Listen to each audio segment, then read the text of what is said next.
Welcome to Mindset Matters Book Club YouTube channel. Please subscribe and like to hear new book summaries.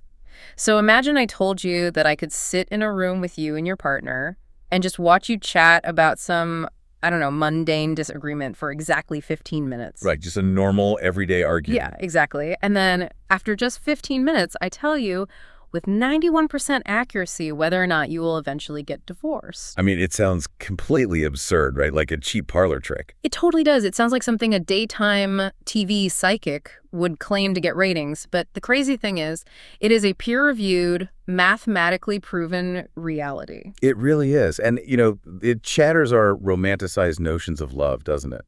Because we like to think of relationships as these deeply mysterious, unquantifiable forces. Right, like it's written in the stars or something. Exactly. And if a marriage fails, we often just chalk it up to things like, we just grew apart or we lost the spark. We use this very vague, poetic language. But the research we are unpacking today just takes an absolute sledgehammer to that poetry. Which is exactly our mission today.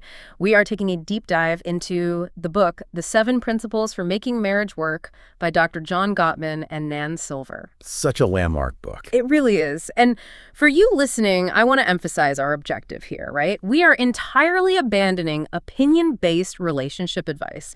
There is this massive industry of, well-meaning blogs and talk shows and magazine quizzes out there. Oh, the magazine quizzes are the worst. Right. Operating on pure guesswork. And we are tossing all of that out the window today to uncover the hard clinical scientific data behind what actually makes love last. Yeah, and that distinction between opinion and data is absolutely crucial here.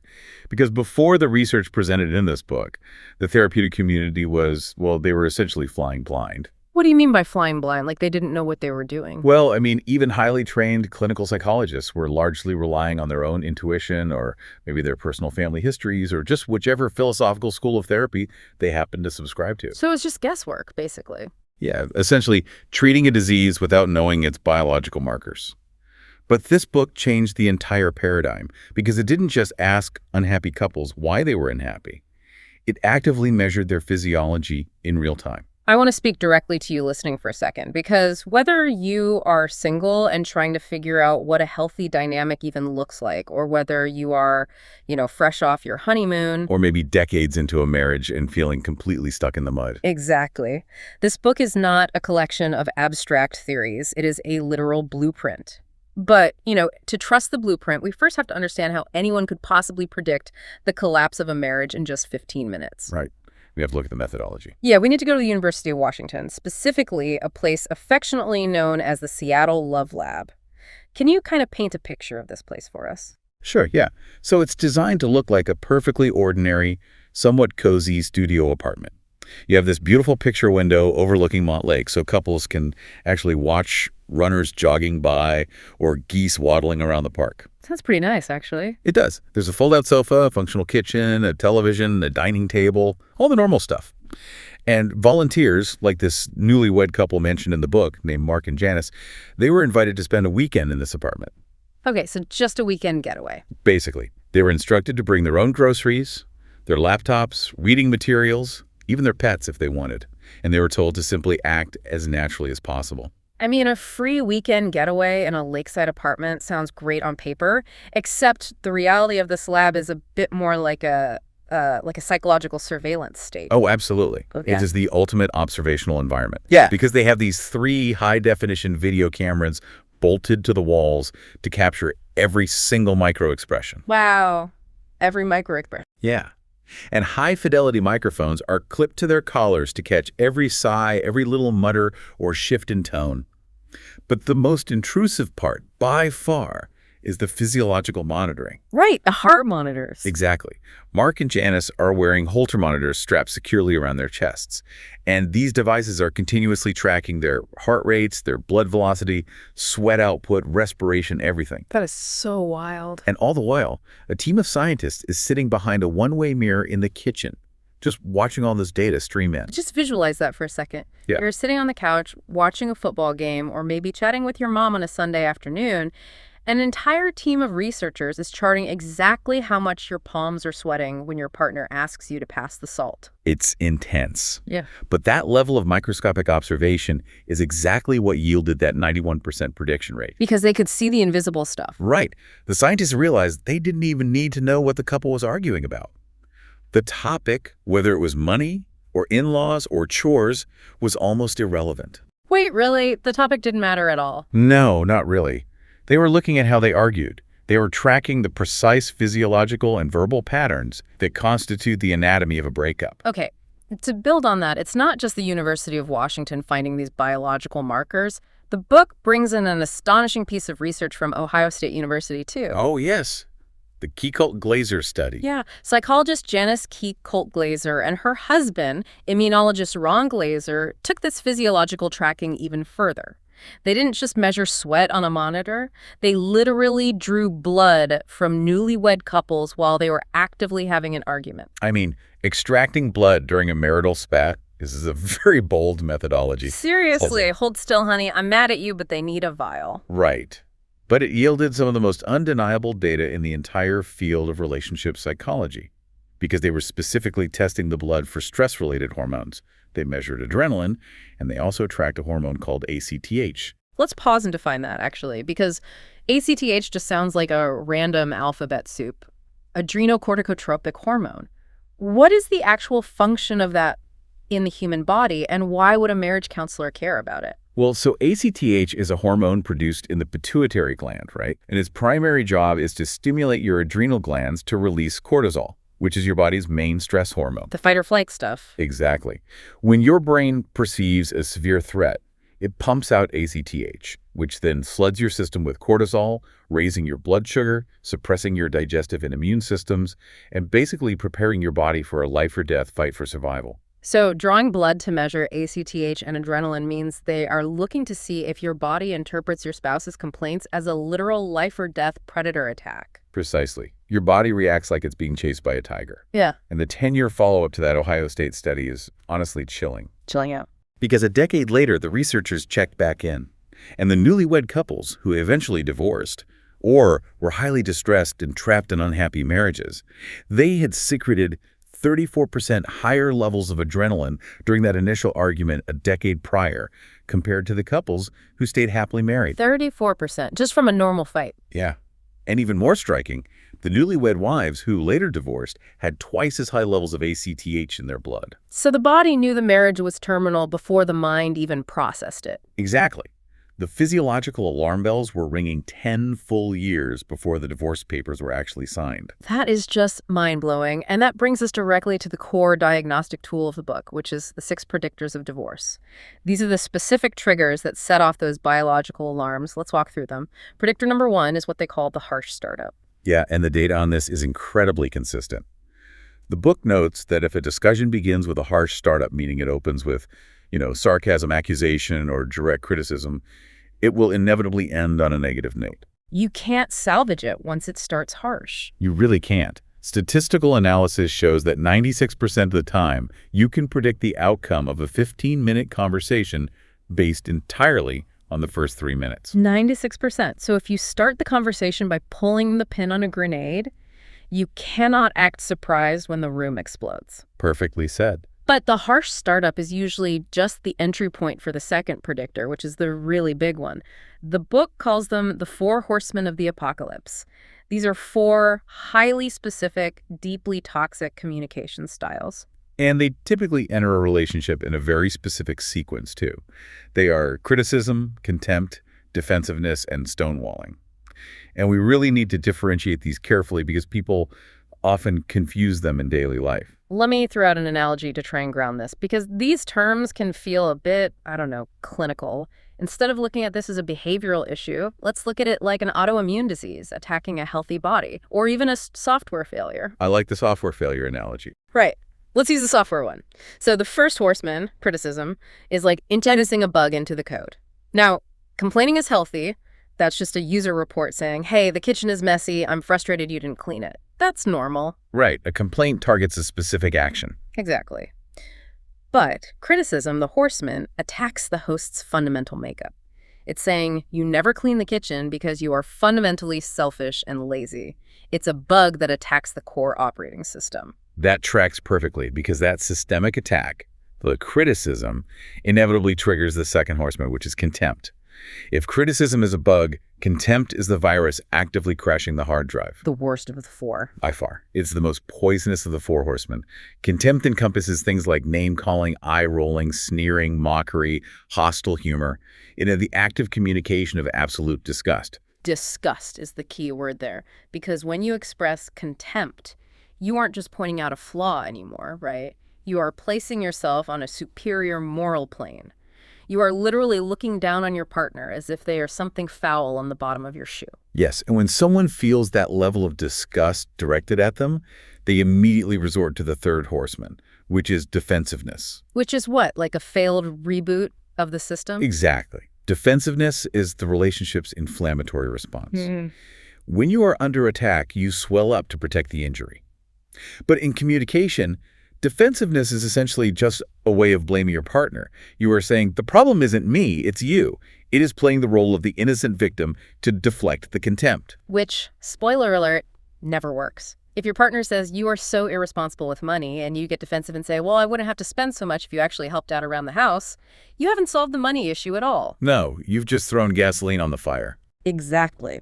Which brings us to the final stage of the collapse, the fourth horseman, stonewalling. This is pulling the plug from the wall entirely. The system is so overwhelmed by the virus, the bugs, and the crashes that it simply shuts down to survive. One partner tunes out, breaks eye contact, stops responding, and just completely disengages. And that transition into stonewalling is deeply, deeply tied to the third predictor of divorce. Flooding. Right, the heart rates. Exactly. It is critical to understand that stonewalling is rarely a malicious attempt to punish a partner. It is an evolutionary defense mechanism against being physically and emotionally overwhelmed. When a spouse is bombarded by criticism and contempt, their physiological system goes into a literal fight-or-flight response. They're biologically flooded. Yes, their heart rate can skyrocket from a resting pace to over 100, sometimes peaking at 165 beats per minute. Their blood pressure spikes. They're experiencing a massive adrenaline dump. Now, I want to isolate what you just said about the evolutionary defense mechanism because the book dives into a really significant biological gender gap regarding this flooding. Society conditions us to view women as the more emotional or easily overwhelmed sex, right? Oh, constantly. But the biological data presented here completely flips that stereotype on its head. Men are vastly more susceptible to flooding during marital conflict than women. Why is that? Well, it comes down to our evolutionary past and how the male and female cardiovascular systems developed over millennia.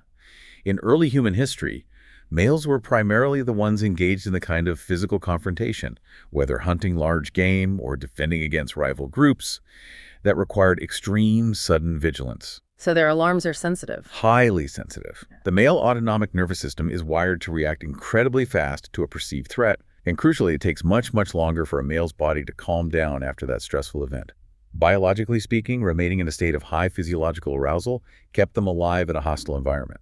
So their bodies are optimized for short, violent bursts of physical action, not for navigating a nuanced 45-minute emotional debate about domestic responsibilities. Exactly.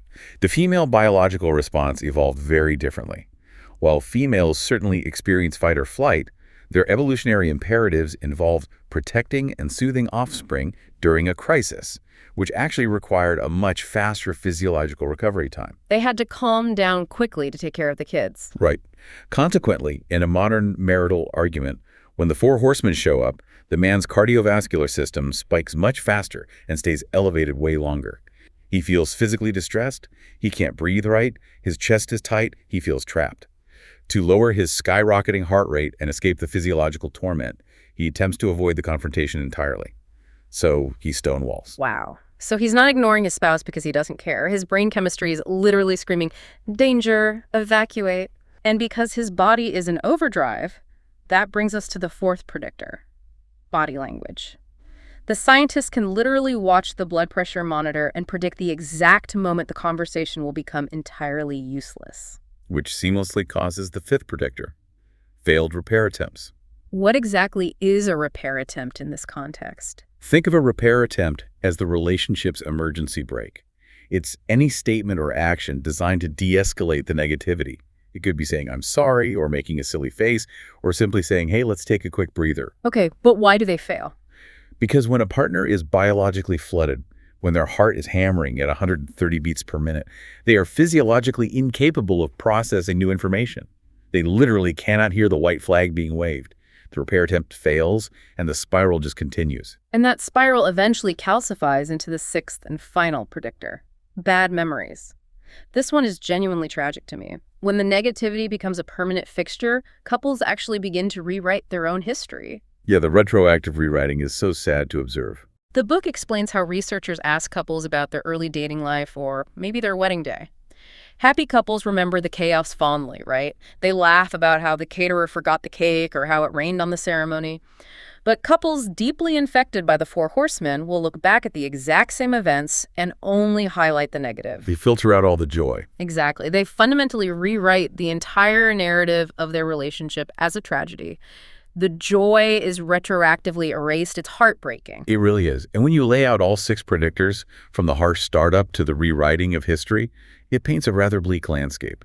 If we can map the exact physiological and verbal markers of a relationship's demise, the obvious question becomes, what is the antidote? How do we build a firewall to protect the system from this predictable collapse? Right, because I think the instinct for most people, and certainly for traditional couples therapy, is to assume the solution is just learning how to fight better, to establish rules of engagement. But the book argues that is entirely backward. You don't build a strong marriage by focusing on conflict resolution. You build it by strengthening what they call the sound relationship house. And the absolute bedrock of that house is friendship. Yes. The entire premise of this foundation relies on a psychological concept called positive sentiment override, or PSO. Positive sentiment override. Think of PSO as a massive cognitive halo effect. When a couple has established a deeply rooted, robust friendship, that friendship acts as a shock absorber. It creates a buffer against the inevitable daily irritations of living with another human being. Give me an example of how that works in real time. Sure. If your partner snaps at you because they couldn't find their keys, positive sentiment override dictates that you give them the benefit of the doubt. You automatically assume, oh, they're just having a stressful morning, rather than assuming they're an inherently mean, volatile person. Okay, so the friendship literally overrides the negative data in real time. It intercepts the toxin before it can become criticism. So the multi-million-dollar question is, how do we systematically build that friendship? The book outlines 7 principles to do exactly this, and the first 3 are entirely dedicated to pouring this foundation. Principle 1 is enhance your love maps. I love this concept. A love map isn't romantic poetry, it's cognitive real estate. That's a great way to put it. It is the literal area of your brain where you store all the relevant, up-to-date information about your partner's life. Emotionally intelligent couples are intimately, exhaustively familiar with each other's inner and outer worlds. They know the small stuff. Exactly. Oh. They know their partner's current major stressors, their favorite movies, the names of the people they find annoying at work, their deepest fears, and their current life dreams. The book illustrates the danger of an empty love map with an incredible story about a man named Dr. Rory. He is a highly successful pediatrician who runs an intensive care unit for babies. He is a brilliant, capable man who spends his days making split-second, life-saving decisions.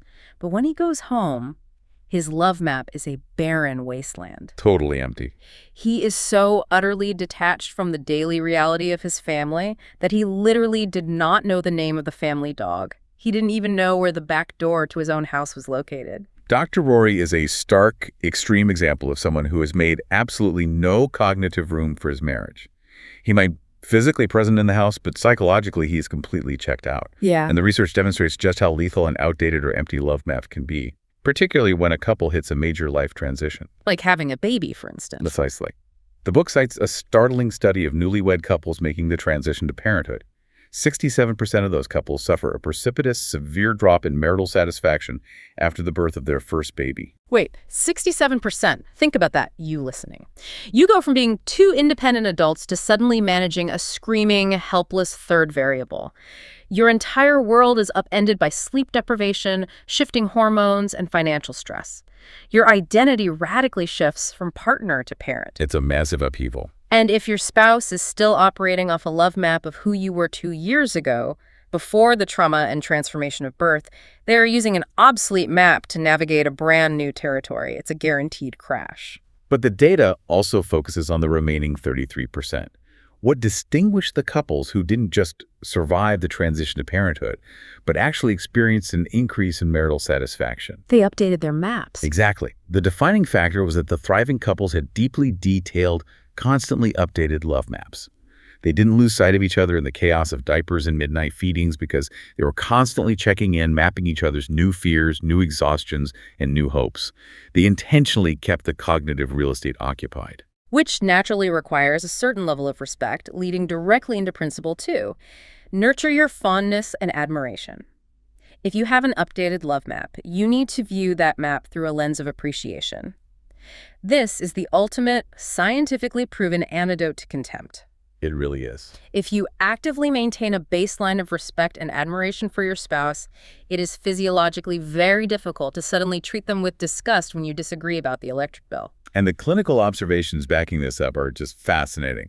The book mentions a study conducted by researchers Elizabeth Robinson and Gail Price. They wanted to see how accurately couples perceive their own interactions. Okay, how did they test that? They had objective, trained observers sit in a room with couples and meticulously count the exact number of positive acts exchanged in an evening. So, a compliment, a shared joke, an offer to fetch a glass of water. Then they asked the couples themselves to tally their own positive interactions. Let me guess. The couples in the throes of negative sentiment override, the unhappy ones, couldn't see the forest for the trees. They failed spectacularly. Unhappy couples literally missed 50% of the positive things their partner actually did. Wait, 50%? They missed half of it. Half of it. Because their brains were primed by resentment to only scan the environment for threats and mistakes, they developed a selective blindness. They were totally oblivious to half the kind positive overtures happening right in front of their faces. That is deeply tragic. You could be living with someone who is actively trying, who's making positive gestures, and your brain simply deletes the data before you can register it. To break that filter, you have to actively, intentionally remind yourself of your partner's positive qualities. You have to force your brain to see the good. Yes, it takes intentional effort. And catching those small positive moments brings us to principle 3. Turn toward each other instead of away. This principle is entirely built around the concept of bids. In Gottman's terminology, a bid is any attempt from one partner to another for attention, affection, humor, or support. So like a bid at an auction, but for emotional connection. Exactly. And a bid can be a profound, heavy statement like, I'm really worried about my mother's health. Yeah. But more often, a bid is incredibly mundane. It can be as simple as looking out the window and saying, oh, look at that beautiful bird. Right. It seems totally insignificant. You are sitting on the couch, scrolling through emails, deeply focused on work, and your spouse points out a bird. In that microsecond, you have a choice. The book outlines 3 responses. You can turn away by completely ignoring them or just offering a dismissive grunt. Which is devastating over time. Or you can turn against by being belligerent, saying, can't you see I'm trying to work here? Or finally, you can turn toward by simply pausing your task, looking up and saying, oh, wow, nice colors. And it is within those fleeting, seemingly insignificant choices that the fate of the marriage is decided. The data from the Love Lab on turning toward bids is absolute. When they conducted a 6-year follow-up on couples who had been observed in the lab, the couples who had remained happily married had turned toward their partner's bids an astonishing 86% of the time. 86%. Yep. And the couples who ended up divorced, they had only turned toward each other's bids 33% of the time. That's a massive gap. Every single time you turn toward a bid, no matter how small, you are making a vital deposit into what the book calls the emotional bank account. You are literally building up a savings account of goodwill and connection that will serve as a cushion when times get rough. But I want to inject some modern reality into this because building that bank account is harder now than it has ever been in human history. We have a massive glowing roadblock in our living rooms. You are referring to what the book categorizes as cybercrimes. The modern landscape of distraction is devastating to the emotional bank account. The book highlights a study of young, dual-career professional couples in Los Angeles. Researchers monitored these couples around the clock to see how they actually spent their time at home. I'm bracing myself for this statistic. How much time were these couples actually dedicating to conversation? 35 minutes. Per week. Are you kidding me? 35 minutes a week. I wish I was. And to make it worse, The vast majority of that 35 minutes was entirely transactional errand talk. Did you pick up the dry cleaning? Who was taking the kids to soccer? Did you pay the water bill? Just logistics, no actual connection. None. Instead of connecting, these couples were spending their evenings staring at their smartphones, tablets, or televisions. They were constantly ignoring bids for connection, not out of malice or anger, but out of sheer technological mindlessness. I'd argue this requires a complete reframing of how we view romance. We are force-fed this cultural myth by movies, by advertising, that romance is a 2-week, all-inclusive Bahamas vacation. Or it's a diamond necklace. Or a dramatic, rain-soaked apology. But the data in this book argues that romance is actually nothing more than answering a mundane question about laundry. It's putting your phone face down when your partner sighs heavily. That reframing is essential, because a Bahamas vacation is useless if the pilot light of the relationship is already burned out. Turning toward each other in those minor, everyday moments is the mechanism that keeps the pilot light lit. It's the daily maintenance. Exactly. If we look at it financially, those small bids are the penny stocks of relationships. Buying one share seems entirely worthless in the moment. It costs you nothing. But over 10 or 20 years, that daily compounding interest creates an absolute fortune of trust and intimacy. So, to you listening, the simplest, most scientifically validated way to divorce-proof your marriage today is to physically put your phone in another room when your partner is speaking. Okay, so let's say we've done the work. We've built the foundation. We have a robust friendship. We maintain fondness, and we constantly turn toward each other's bids. The house is solid. But what happens when these two deeply connected friends fundamentally disagree on who gets to drive the car? Well, this brings us out of the realm of friendship and directly into the thorny issue of power dynamics. And that leads us to principle 4. Let your partner influence you. The statistical data attached to this principle is a severe gut punch. The book explicitly states that if a man is unwilling to share power with his wife, if he categorically refuses to accept her influence, there is an 81% chance that the marriage will self-destruct. 81%. It's a staggering probability of failure. Yeah. And the observational data from the Love Lab explains the mechanics of why this happens. When researchers observed wives expressing negativity or bringing up a complaint, even when they were visibly angry or frustrated, they rarely escalated the conflict beyond its initial intensity. They kept it grounded. Right. They generally matched the husband's emotional state or actively tried to tone the argument down. However, husbands who struggled to accept influence behaved entirely differently. Right. If a wife says, "I'm really upset that you're working late again without calling," a husband who rejects her influence won't just disagree or state his case. He will escalate. He responds with immediate belligerence. He takes a standard domestic complaint and escalates it into an all-out war, almost instantly deploying the 4 horsemen we talked about earlier. To illustrate how this rejection of influence manifests in daily life, the book points to the classic, universally recognized domestic battleground, the toilet seat. The cause of a million petty arguments. Why is this such a flashpoint? Because it operates entirely on a symbolic level. Mechanically, it takes a fraction of a second for a woman to lower the seat herself. It requires almost zero physical effort. So why the anger? Because it's not about the seat. It's a battle over entitlement and consideration. For a husband, simply yielding on this issue, choosing to put the seat down just because his wife asked him to, even if he finds it illogical, scores massive relational points. It's a token of respect. Yes. It is a daily, tangible demonstration that he is willing to alter his personal behavior based on her needs and requests. He's accepting her influence. Now, I can imagine some listeners hearing that 81% statistic and thinking, wait a minute, is this book just pushing a political agenda? Is it male bashing? Is the scientific conclusion just that husbands need to be subservient? The book goes to great lengths to clarify that this is absolutely not about male bashing. This principle is rooted in the reality of social and historical evolution. For millennia, marriages were strictly patriarchal institutions by law and custom. The dynamic was command and control. Right, the husband was the boss. Exactly. The modern, emotionally intelligent husband represents the next necessary step in social evolution. He recognizes that a partnership based on friendship cannot survive a rigid hierarchy. The data actually shows that emotionally intelligent husbands who willingly accept influence are not only happier in their marriages, but they also end up being significantly more attuned, outstanding fathers, precisely because they are not threatened by emotion or the need to yield control. Consider this analogy, which I think strips away the gender politics and gets to the physics of the interaction. Think of accepting influence like the martial art of Aikido, where the core philosophy is yielding to win. Or, to use a more common example, think about driving on a crowded multi-lane highway. The highway analogy is a good one. If you are driving and your personal philosophy is that you absolutely refuse to ever yield your lane or let anyone merge in front of you, you are inevitably going to cause a fatal high-speed crash. Yielding to a merging car doesn't mean you are a weak driver. It doesn't mean you have surrendered your vehicle or given up on reaching your destination. It means you are adjusting to the environment to keep the entire system moving safely. That is an excellent framework. You are yielding your immediate, rigid position to preserve the integrity of the journey.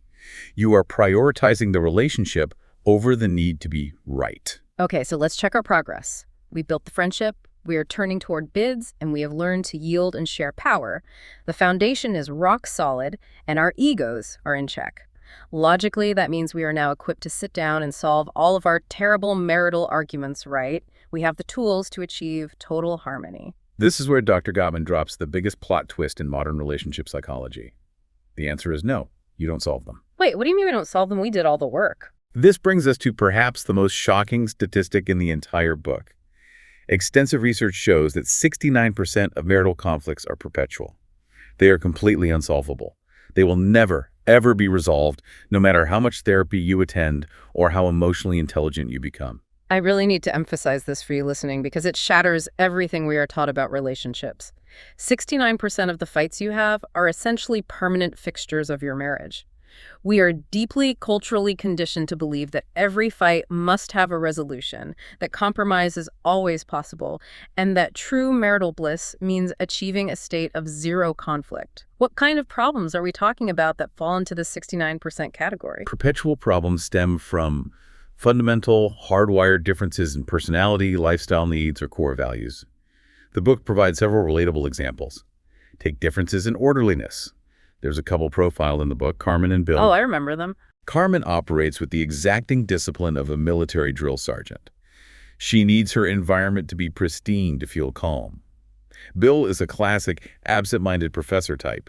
He thrives in a bit of chaotic clutter. They will never, for as long as they live, naturally share the same standard for a clean house. It's just who they are. Right.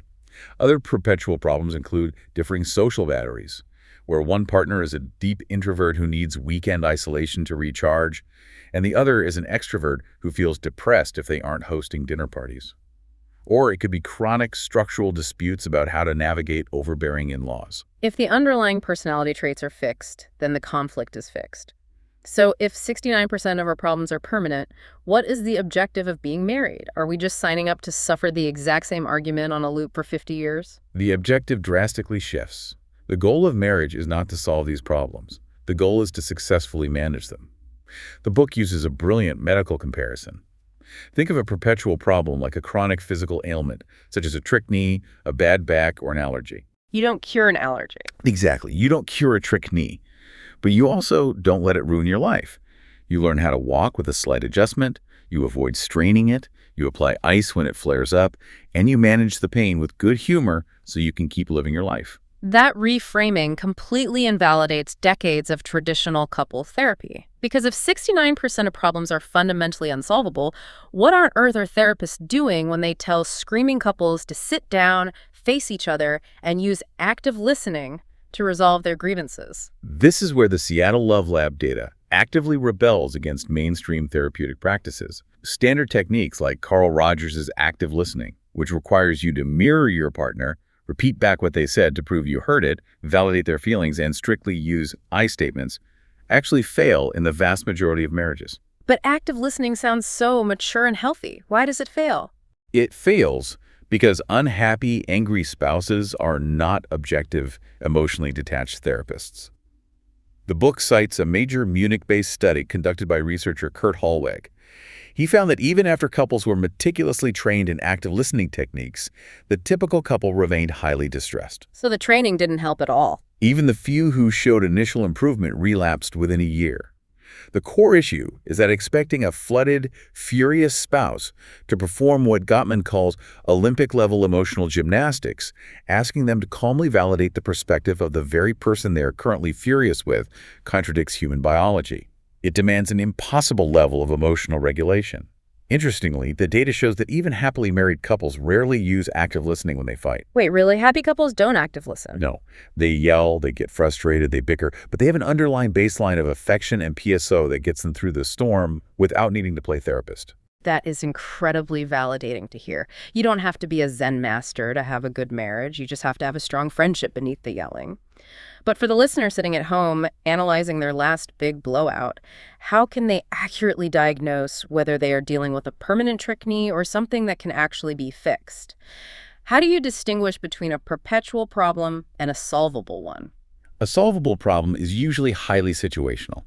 It lacks a deeper existential weight. It's about a specific dilemma in the present moment, like deciding who is taking the car to the mechanic tomorrow, or how to discipline a teenager for missing curfew last night. While frustrating, it doesn't usually escalate to a highly intense, gut-wrenching argument involving the four horsemen. And a perpetual problem. A perpetual problem always has an underlying symbolic conflict fueling it. It's the argument you feel like you've had 100 times before. The positions are totally polarized, you feel entrenched, and the fight quickly devolves into feeling like a battle over your basic character or core needs. Okay, so for the 69% of problems that are perpetual, our strategy is pain management. We accept them. But that leaves 31%. What about the 31% of conflicts that can be solved? The situational stuff. If active listening doesn't work, what is the functional battle plan? That battle plan is outlined in Principle 5. Solve your solvable problems. And it breaks down into 5 highly specific, actionable steps. Let's unpack the mechanics of these 5 steps. Step 1 is soften your startup. We already established that harsh startups doom a conversation within 3 minutes. So the objective here is to complain without blaming. Instead of launching a character assassination, you state your feeling, the specific situation, and what you need. Right, keep it focused. I feel overwhelmed about the state of the living room, and I need us to spend 20 minutes cleaning it. You absolutely do not say, you are a lazy slob who expects me to be your maid. Exactly. Keep the toxins out. Step 2 is learn to make and receive repair attempts. The emergency brakes. Yes, the brakes. When the conversation inevitably gets tense, you must have a mechanism to de-escalate, and the most effective repair attempts are often the most absurd. The book gives a wonderful example of a couple, Nathaniel and Olivia, who realize an argument is escalating and literally stick their tongues out at each other like children. That's hilarious. It instantly defuses the tension. Another couple uses the safe word clip-clop if they feel one of the four horsemen galloping into the room. It sounds ridiculous, but that silliness breaks the biological tension. It forces the brain out of fight-or-flight mode. Which perfectly transitions into step 3. Soothe yourself and each other. We are back to monitoring physiology. This step is non-negotiable. If your heart rate exceeds 100 beats per minute, you are biologically flooded. The prefrontal cortex of your brain, the part responsible for logical thought, empathy, and problem solving, is effectively compromised. You literally cannot process information constructively. Your brain is basically turned off. Yes. The book stresses the absolute biological necessity of taking a break. You must stop the argument. But crucially, you must stop it for a minimum of 20 minutes to allow your cardiovascular system to biologically reset. 20 minutes feels like an eternity when you are angry. Most people try to step away for 5 minutes and then rush back in to get the last word. Why 20? Because it takes a minimum of 20 minutes for the adrenal glands to stop pumping and for the cortisol and adrenaline to physically flush out of your bloodstream. They proved this definitively in the Love Lab. They would have couples arguing, hooked up to the monitors, and as soon as the heart rate spiked, the researchers would walk into the room and lie. Lie to them? Yes. They would say, "Oh, we're so sorry, the recording equipment broke. We need to recalibrate it. Please just read these magazines for 30 minutes while we fix it." It was a complete ruse. They just wanted the couples to stop interacting. When they finally resumed the discussion after that mandatory 30-minute cooling-off period, the couples' heart rates were back to baseline, and their ability to problem solve was massively improved. That is a hilariously brilliant trick. The equipment broke. Every couple should use that excuse. Sorry, honey, the equipment broke. I'm going to read a magazine for 20 minutes. Once the adrenaline is flushed, you can move to step 4. Compromise. And the book offers a highly visual, effective exercise for this called the inner and outer circles. Oh, I love the circle exercise. You sit down and draw a small inner circle. Inside that circle, you list your absolute, non-negotiable core needs regarding the issue at hand, the things you cannot bend on without feeling violated. Then you draw a much larger outer circle around it, and there you list all the flexible areas where you are willing to compromise. You and your partner share your circles and actively look for the overlap in the outer rings. And even if you find that compromise, you must execute step 5. Process any emotional injuries. The problem might be solved. You've figured out the budget or the chore chart, but the argument itself might have caused collateral damage. Hurt feelings or careless words might linger. You have to talk through the emotional residual damage of the fight itself so that those toxic bad memories we discussed earlier don't begin to form and rewrite your marital history. Looking holistically at these 5 steps, the book makes an incredibly profound observation that cuts right to the bone. It notes that successful conflict resolution essentially boils down to basic, fundamental manners. I want to highlight the house guest analogy from the book because it hits so hard. Imagine you have a house guest staying with you for the weekend, they borrow your umbrella, and they accidentally leave it at a restaurant. When they tell you, you don't scream at them. What is structurally wrong with you? You are constantly forgetting things. You are totally irresponsible. Right, you would never do that. You don't do that because it would be socially unhinged. You politely say, oh, that's a bummer. Don't worry about it. We'll get another one.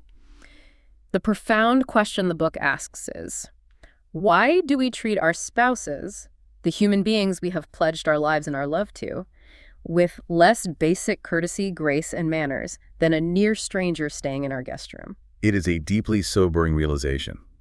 The intimacy of marriage causes us to let our guard down, which is the beauty of the relationship, but it also causes us to let our manners erode, which is its destruction.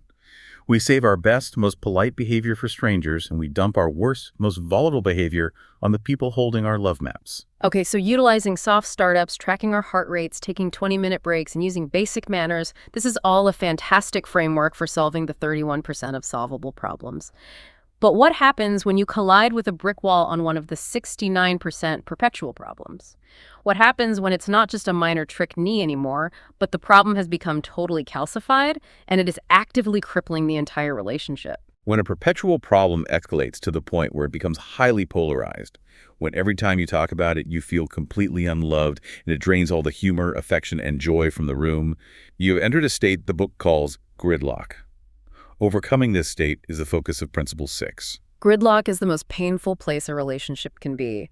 It's the feeling of total immovability. You look at your partner and you genuinely believe they're being 100% selfish, irrational, and stubborn. But the secret Dr. Gottman reveals is that gridlock is almost an illusion, or rather, a misdirection.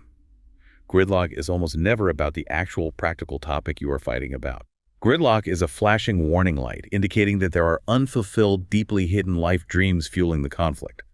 One or both partners feel that yielding on this specific issue is equivalent to giving up a core part of their identity, their autonomy, or their deepest childhood hopes. Let's ground this with a story from the book, because the story of Ed and Luann perfectly encapsulates the hidden architecture of gridlock. Ed and Luann were constantly fighting, locked in a bitter, exhausted gridlock over Luann's horse. The horse's name was Daphne. Ah, yes, the horse story. Ed was absolutely furious about the sheer amount of time and money Luann dedicated to this animal. They fought about it constantly. From Ed's perspective, this was a purely practical, solvable issue. The horse is a massive financial burden and a time sink that takes his wife away from the family. It's a spreadsheet problem. But it was absolutely not a spreadsheet problem. When they finally stopped arguing about boarding fees and dug into the dreams beneath the conflict, the devastating truth emerged. Luann had grown up in a highly chaotic, stressful, and emotionally unsafe childhood environment. For her, owning and riding this horse wasn't just a fun weekend hobby. Daphne represented peace, connection with nature, and a profound sense of physical and emotional safety that she had been deprived of for her entire life. Consider the implications of that revelation. It means Ed wasn't just asking his wife to sell a pet to save a few bucks. In Luann's subconscious mind, her husband was demanding that she sell her only source of psychological peace. He was asking her to return to the chaos of her childhood. Once Ed understood the dream that Daphne represented, his entire paradigm shifted. The mathematical cost of the horse didn't change, but his perspective did. He stopped seeing Daphne as a financial parasite and started seeing the horse as his wife's vital sanctuary. And that profound shift in understanding is how you overcome gridlock. Notice that they didn't magically solve the problem. The horse still requires time and money, but the venom is completely extracted from the conflict. The book encourages the reader to become a dream detective to achieve this. Walk us through the mechanics of being a dream detective. How do you uncover a hidden dream when you are just angry about a credit card bill? There are strict rules for this exercise. You select a gridlocked issue, and you sit down facing each other. Each partner gets 15 uninterrupted minutes as the speaker. As the speaker, your job is not to complain about your partner. Your job is to talk about what the issue means to you on an existential level. Where does this stance originate in your past? What core value does it symbolize? What does the listener do? As the listener, your only job is to be an anthropologist. You ask questions to dig deeper, but you absolutely do not argue and you do not try to problem solve. You just listen and validate the dream. You don't have to adopt your partner's dream as your own, but you must honor it and create space for it so your spouse doesn't feel like their identity is being crushed. It illuminates such a universal truth. Practical arguments are almost never about the practical thing. Let's say you have a gridlocked argument about how much money to keep in a low-yield savings account versus aggressively investing it in the stock market. You aren't actually arguing about interest rates. You are having a proxy war about philosophical concepts. One partner's hidden dream is total security against disaster, likely born from a history of scarcity. The other partner's hidden dream is financial freedom and growth, likely born from a desire for autonomy. Exactly. The money is just the battleground. Once you honor each other's dreams, you stop viewing each other as adversaries trying to ruin each other's lives. You transition from just painfully coexisting to actively building a shared culture together, which serves as the perfect bridge to the final principle. Yes. Principle 7, create shared meaning. This is the pinnacle, the roof of the sound relationship house. It's about moving beyond simply avoiding divorce and actually building a unique microculture within the walls of your home. The book breaks this culture building down into 4 pillars of shared meaning. First, rituals of connection. These are intentional, dependable routines that anchor the relationship. The book notes that Dr. John Gottman and his wife, Dr. Julie Schwartz Gottman, practice an annual honeymoon where they strip away all distractions and stay at the exact same bed and breakfast every single year just to reconnect and update their love maps. But a ritual doesn't have to be a vacation. It can be as micro as the specific way you always say goodbye in the morning or always having coffee together on the porch on Sundays. The second pillar is support for each other's roles. Every couple defines their roles differently. You might view yourselves as traditional providers and nurturers, or you might see yourselves as perfectly egalitarian co-pilots. The specific definition doesn't matter. What matters is that the marriage actively supports and validates those chosen roles. And the third? The third pillar is shared goals, and this extends beyond just aiming for a comfortable retirement. It means having shared spiritual, personal, or philanthropic objectives that give the marriage a sense of forward momentum. And the fourth pillar is shared values and symbols. This encompasses defining what the concept of home means to you both, or establishing family stories and mythologies that you take pride in and pass down. When you combine all of this, when you maintain the entire sound relationship house, from the love maps up to shared meaning, it culminates in the ultimate, highly actionable takeaway of the entire book. It is a concept the authors call the magic 6 hours. The magic 6 hours. When the researchers followed up with the most successful, happiest couples from their workshops, they looked for the secret to their maintenance. They found that these thriving couples did not completely overhaul their lives. They didn't quit their jobs or go to an ashram. They simply intentionally dedicated 6 specific extra hours a week to their marriage. I want to break down the exact math of these 6 hours for you listening, because when you see how it is divided, it is incredibly achievable. First, partings. Taking a mere 2 minutes a day, 5 days a week, to learn one specific thing that is happening in your spouse's day before you say goodbye in the morning. That totals 10 minutes a week. So simple. Second, reunions and stress-reducing conversations. This involves a physical hug and a kiss lasting at least 6 seconds when you reunite at the end of the day, followed by a 20-minute chat to offload the day's external stress. That totals 1 hour and 40 minutes a week. Third, admiration and appreciation. Actively finding 5 minutes a day to genuinely express affection or compliment your partner, that's 35 minutes a week. 5 minutes a day to say thank you. Fourth, affection. Physical touching, cuddling, or a goodnight kiss before sleep. Just 5 minutes a day, another 35 minutes. Fifth, a workly date. Dedicating 2 hours a week exclusively to the two of you, using that time to ask open-ended questions and update your love maps. And finally, a State of the Union meeting. 1 dedicated hour a week to talk about what went right in the relationship, express appreciation, and gently address any solvable problems using the 5 steps. The grand total is exactly 6 hours a week. And this specific dedication of time brings us to a vital psychological concept the book addresses, Yeah. the low expectations myth. There's a pervasive cultural narrative that the secret to a happy marriage is simply lowering your expectations so you are never disappointed. Just accept mediocrity. But the data destroys this myth. Oh, how so? The book cites research by Dr. Donald Buckham showing that people with the highest expectations for their marriage, the ones who refuse to accept disrespect, distance, or a dead bedroom, usually end up with the highest quality marriages. They don't let negativity slide. They maintain what Gottman colorfully calls a highly sensitive marital poop detector. They catch negative issues early and address them immediately during those 6 hours before the issues can fester into the four horsemen. A highly calibrated marital poop detector is essential equipment. But I want to reflect on the sheer accessibility of those 6 hours. 6 hours a week is less time than the average person spends mindlessly scrolling through social media or binge-watching a mediocre Netflix series on a weekend. Yet, reallocating that specific pocket of time is mathematically proven to divorce-proof your relationship. It is a profound and ultimately hopeful realization. We started this deep dive mired in the murky, subjective waters of typical relationship advice. But the clinical data from the Seattle Love Lab provided us with undeniable clarity.